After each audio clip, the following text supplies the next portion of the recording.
Hello and welcome to Cartoonist Kayfabe. My name is Jim Rugg. I'm Ed Piskor. Going to look at The Peacemaker, HBO's next big hit, John Cena's future, and Pat Boyette's one of his best ofs. The geeks have won, man. They sure have. There's Peacemaker in live action.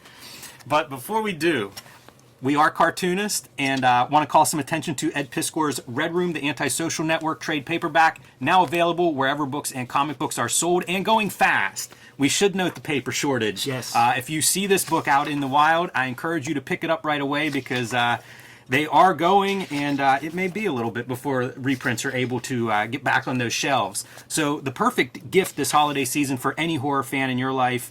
The Red Room is today's Outlaw Comics, the cutting edge of Outlaw Comics, and a beautiful package to boot. This is the perfect way to gift Red Room to a new reader, or to just dress up your shelf if you've been following along with the individual issues. You're going to want this spine out on that shelf, and a lot of good extra matter too. If you have read the books as they've been coming out, there's also this back matter, first draft of the first version of this story. So pretty cool for the makers out there in the audience, kind of like a director commentary.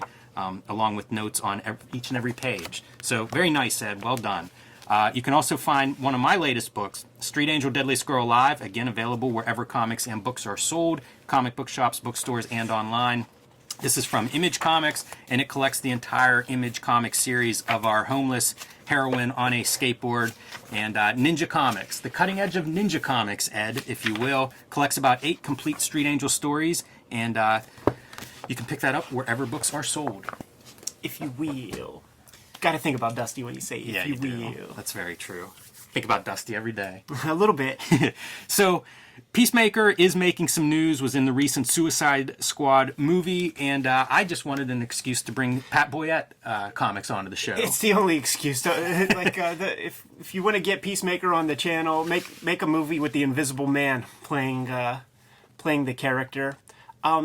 This first issue of well, actually, both of these issues, there's some of my early comics, like probably within the first long box or two, I found these comics like at the flea market, and we often, I often talk about the RC Cola superheroes and junk like that. I got sort of a disposition to this kind of material, like getting first comics for second grade birthday or something, and just realizing that there is a whole world of comics out there beyond just Marvel and DC, beyond the stuff that's at the grocery store, and I would be attracted to just old weird superhero comics. So it's a good description for these. So just the fact that this was different, it was super old. I was really attracted to in those first comics, there would be like letters pages, voluminous letters pages, and the comics that I got were like issues in the 30s. It wasn't Grimjack 1, it was Grimjack 35. So it's like there's a whole universe, and so many people know about it. I felt left out, so I had to make my own discoveries. It gave me that interest to try to discover comics myself. Let me see if yours is. Check this out. When you would get the Modern Comics reprints, sometimes you would get, on my copy, it has the newspaper cut at the bottom, and a lot of my Modern Comics have that. Yeah, that's weird. Isn't that cool? Just the way the trim falls, the paper, whenever they're binding it, it's just slightly off. Yeah. Which is why you would get out of register colors. Same kind of deal where this paper would slide on those web presses. And you mentioned a reprint. We both have the this Modern Comics version. An imprint, I guess, of Charlton. These are Charlton characters. When DC buys Charlton out, Peacemaker is part of that buyout. So this is originally published by Charlton, and I think Modern Promotions is just an imprint kind of thing of Charlton. Yeah, and I think it's for reprints. Like the Peacemaker comic came out from Charlton in '67. This comic is 1978. Right. And I have Modern Captain Adams. I have Charlton Captain Adams. I think I have Vengeance Squad Moderns. Man, I want to do more Charlton and in this kind of coverage. I guess it's possible that Modern's a separate company and they were licensing some Charlton stuff, but Charlton was the cheapest comics producer at the time, and the trade-off there is you get freedom. So Steve Ditko would go do a bunch of work at Charlton because he was just fed up with editorial or whatever, and they allowed him to do whatever he wanted. But it was a Connecticut-based printer, Yeah. and they wanted to, you have presses, you want to run them around the clock, and they figured out the comics would be a way to kind of keep those presses moving, and that's Charlton, and it ran, I don't know, 30 years or something, probably close to it. A lot of good people came A lot through of good people who had their entire career at Charlton, and now they're just kind of barely known because, DC could do a better job sort of keeping up with Charlton history. Let us know about some of these guys. Shouts to, man, I forget the kid's name. He must be out of high school now, but he was on my radar 3 years ago or something, like a high school freshman who is so steeped in Charlton. I think he lives up in New England or something. Yeah, that makes sense. And- well, as much as this story can make sense. Yeah, and he, like, through Instagram, this kid got connected with me. And I was just, like, I mean, he is obsessive about Charlton Comics, the history of Charlton Comics. In fact, I was like, who's Ozymandias supposed to be in Watch? Like, what character is that in Charlton? And he's like, oh, that's Judo Master, dude. Like, what are you thinking? That's amazing. And he said that Peacemaker is like a amalgam of, comedian is Peacemaker and like one other now I forget who Pete Can is it Pete Cannon? Cannon. Oh, what's his name? Cannonball? Peter Cannon? Oh fuck. Yeah, I can't remember either. It's Pete Morisi's superhero from Charlton. Yeah. And they all get revived a little bit. Like DC's done Peacemaker series, and they kind of revamped him after Crisis and stuff like that. But clearly, Watchmen is would be probably the legacy of a character like this. Kind of fun. He's a state diplomat, and he just will do whatever it takes to ensure peace. He'll use the weapons that he's trying to save the world from. This is a bad comic. It is kind of bad. You could see Pat Boyette comes from the Milt Caniff school of comic book illustration. Certainly in these panels right here, you see the Caniff drapery. Some of the ways he builds these characters' heads and stuff like that are very Caniff. Maybe even like George Wonder inspired or something like that. Because it's like that one step remove. And I like Boyette. I don't think this is his best work. He might get a little bit more mature. This cover to me feels more like what I think of as Boyette. But you get glimpses. I feel like these ships are really nice pieces. And a couple of short stories in this first issue. This first one is somebody sabotaging like fishing boats. And so he heads out to, have a look. Fun, we get sharks. He stabs this shark, I think, by the way. Just for no reason. It's like it's like that Fulci zombie movie. Like, just get a shark in there, have it do a little schmoz gimmick, and then while you're en route to doing what your mission is, to just get a little imagery on the page. Because like what else? You just want to see him swimming for 2 panels. Like, nah, have him do a little something. The Peacemaker costume. I think about it in terms of like, like fighting crime or something. Like, do you want to have a bigger target on your body when you're fighting somebody, and that helmet? Yeah, and do you want that bigger target to be around your head? Yeah. You're going to give people something to aim at, and it's wrapped around your head like a bullseye on your head. It's an awful costume. This is a bad first issue because we don't know anything. You're also not giving us like a sexy villain or anything like this. We don't exactly know what Peacemaker's all about. I think the idea is that these are commercial vessels. Like, you're messing up a country's economy by sabotaging these fishing boats and stuff. That's not really established in any major way. Doesn't that look Ditko-ish? It does. There are moments in this comic where you're going to see Ditko-ish? Ditko-esque kind of elements. Yeah. Yeah, you're right, though. I was a little underwhelmed rereading this week. Like I say, probably not the best Boyette. You can also find Boyette in Dan Nadel's Art in Time collection, like the second book he put out of, overlooked and lost, interesting cartoonist. And there's a really nice Children of Doom story in there by Pat Boyette. So, people at home, if you're looking for Boyette, it's possible, that would be a place to find it. And a book you can find in your local library, perhaps. But kind of a few fun moments here, as we see Peacemaker doing his thing and sabotaging this nuclear submarine. He does raise it to the surface in time for all these sailors to jump off before it explodes.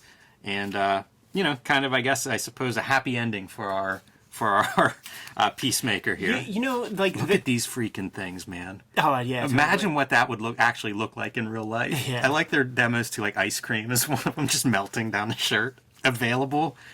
What is this? Available. Hey, man, free love, bro. Nice and nasty. That sounds like that's modern. I could see chicks rocking that right now, man. The funniest part is this is in Peacemaker. Like this is a boy comic. You know, this is absolutely, this is mostly boy readers, and it's stuff like Kiss Me and Sexy. Right.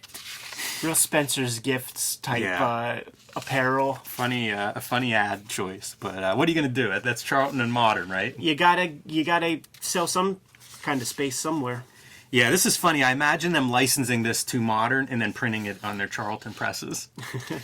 I really think it's the same company. Double dip a little bit. So, second Peacemaker story in here, and these originally ran as backups in some Charlton comic before he got his own series, and then of course reprints of that series. There's a pretty good Pat Boyette kind of shot here. Here, what is this? He is a master of every weapon known to man. Like, are you? Come on. I mean, it's like little kid stuff. You know what? If that's your description, he ought to look a little cooler than this. Yeah, like, are you saying that these here are backups from some, like these are reprinted backups? It makes sense because these read like 1950s comics. It doesn't even read like when Stan and Jack kind of changed the idiom of superhero comics in '61. It sort of made all that old stuff feel real obsolete, and it created the bifurcation between like what Marvel is and what DC is. And this is closer to like the DC 1950s, one and done nonsense kind of comics. And it makes sense too because like one of the guys at Charlton is Dick Giordano, who then goes on to a long career at DC. So you almost it's almost a tryout to be like, yeah, I kind of get the DC house style. You think this should ever happen? I challenge you to a duel. What's the little Peckerwood smack the dude with a glove? This is the crux of this story is this small nation's representative slapping our statesman in the face. Like they talk about that throughout like future, all these future pages as to like what caused that incident. Yeah, I don't know, Ed. It's probably been a while since diplomacy was handled that way, but who knows? Maybe Pat Boyette, man, he's got National Geographics on his morgue files being put to use. Yeah, for sure. Boyette, interesting guy, is a news broadcaster at one point in his career before he decides he wants to draw comics. He and Mike Allred. It's and Carl Barks, guy in his 30s that decides I'm going to go draw comics. Oh, I was thinking about the news broadcaster angle, man. Guys that have a good cut to their jibs. At least Allred makes that choice early in his career. Yeah. Like Boyette had a whole broadcasting career. I think he did radio before that, from the Southwest, like Arizona, New Mexico area. So very interesting that you would switch your careers and end up at Charlton. It makes sense to me because like he's not the most like accomplished draftsman or whatever. Like his drawing style feels teachable, rather than like some burning desire to express yourself through imagery. Like this approach feels like you can learn it. Yeah. I do like some of his choices though, like having your cutaway view, That's sick. Basically what happens is this small country gets nuclear capability and decides they're going to run off at the mouth and stand up to Peacemaker and his country. So that's what you're seeing here is Peacemaker trying to figure out, like, where are they getting this and how much of a threat are they? I'm such a fan of 4-tier superhero comics because it really feels golden age. Mm-hmm. And you have these super heroic figures that you have to squeeze into these tiny panels. I like the reading experience of the 4 tiers. So, like, this page really spoke to me. Nerve gas. He's using like chemical weapons. He's against the Geneva Conventions, yes. man. A little Cyclone B on these fucks. It's funny, man. You see this and then you think about like whatever the modern version of him is, like Super Extreme and John Cena and stuff. And it's like, yeah, it's all there. It's this guy's crossing some lines to accomplish his goals. Turns into the Human Torch. Yeah, it goes down this shaft. I kind of like this too. I feel like that's a pretty fun choice for a page after we've been seeing those 4-panel tiers and everything. Little formal presentation. I don't even feel the heat. Wearing a metal thing on your head, man. Yeah, dude. Cooking your brains like scrambled eggs. Absolutely. But he does succeed in destroying their underground base and pretty much saving the day. And look at our boy apologizing at the end, eating crow a little bit. On behalf of my country and for myself, I apologize most humbly. And look at that Kniff head, Like he borrowed Charles Burns' dad's morgue files, man. It was like I just imagine so much like artograph projecting and stuff to like get these pages together. It's fantastic. Once you say Milt Caniff, like all I see is like the Steve Canyon airplane flying over the mountains and stuff. This must have been something he was into. And you know what? He saw something that inspired him to switch careers. You know, like he's doing good and he decides he has to draw comics. It probably is like Caniff or somebody that he was reading where he's like, this is my favorite thing. Got to do this. Yeah, maybe, you know, had some form of express, like, you know, kept a sketchbook or something, and now when he has his midlife crisis, I'm going to be an artist. That's a cliche. That exists, sure. Yeah, I don't know if they were associating artists with comic book artists back in the 60s, but yeah, I like it if it is. And this backup is somebody else, so. Shit, man. Like, that's probably when they were associating it with artists. I think Lichtenstein and all those guys. Could be.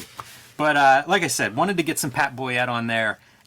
He tools around for 30 years. Like, you can find Boyette work all over the place. The Cosmic Book is another one where he's on the pages with Alex Toth and company. So you can find Boyette scattered through comics. Show that back up again real quick, because it gives people the chance to see that weird Charlton lettering. Just any page will do. Yes. And you said that this is like some kind of weird machine. It's not Leroy lettering? No, it's a machine. It was like a typewriter that I think had a few different fonts or lettering styles, or maybe even custom made them. But they had a machine, and like the secretary would do this. You were talking about that savant that knows, you know, like the kid that knows everything about Charlton. Part of the way he got on my radar is they were working on a Charlton documentary. Exactly, yeah. And they were given a talk at somewhere local to, you know, the Connecticut Charlton home base.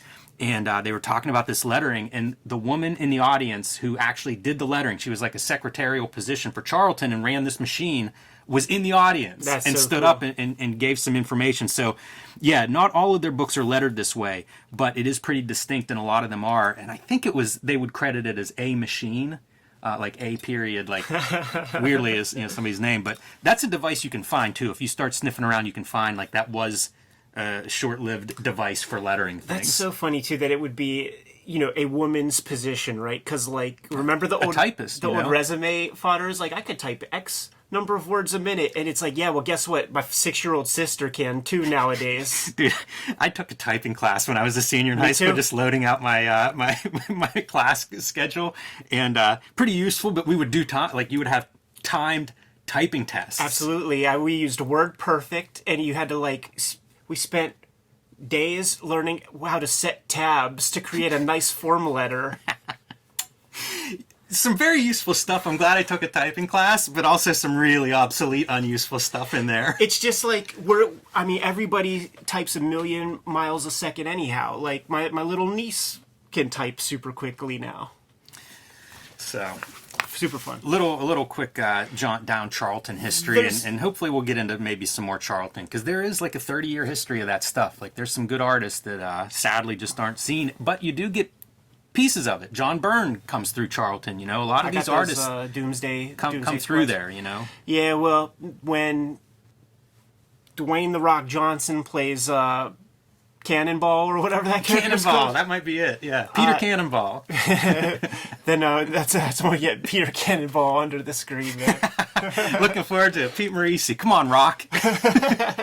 Kayfabers, like, follow, subscribe to the YouTube channel. Hit the bell. We'll notify you when new vids are available. What's out there, Jimmy? Join me on patreon.com/JimRugg, where you can download a dozen out-of-print zines and mini comics. You can see a bunch of my original art, layout, scripts, the process that I make Street Angel, Deadliest Girl Alive, Plain Jane's Octobriana, and more. That's at patreon.com/JimRugg. Red Room, the Antisocial Network, trade paperback in stores right now. It's going quick, so if you see it, scoop it up, because there is a supply shortage on paper at printing houses, man, and we don't know when the reprint is going to hit the stands. With that in mind also, I've been telling you that Red Room Trigger Warnings coming out in December got pushed back about 6 weeks or so to February of 2022 because of that paper shortage. So scoop up the Antisocial Network. This gives you extra time to go to your comic shop, get trigger warnings put onto your pull list. I would like to see those have to go into reprints immediately once it hits the stands. You could order and pre-order these comics at my link tree in the description below this video. Hit up my Patreon at that link tree also to read the comics serialized ahead of time. What else, Jim? Subscribe to the Cartoonist Kayfabe e-newsletter at the links below this video. You can also find Cartoonist Kayfabe t-shirts and merchandise at the links below this video. Give them those marching orders. We'll be on our way. Read more comics.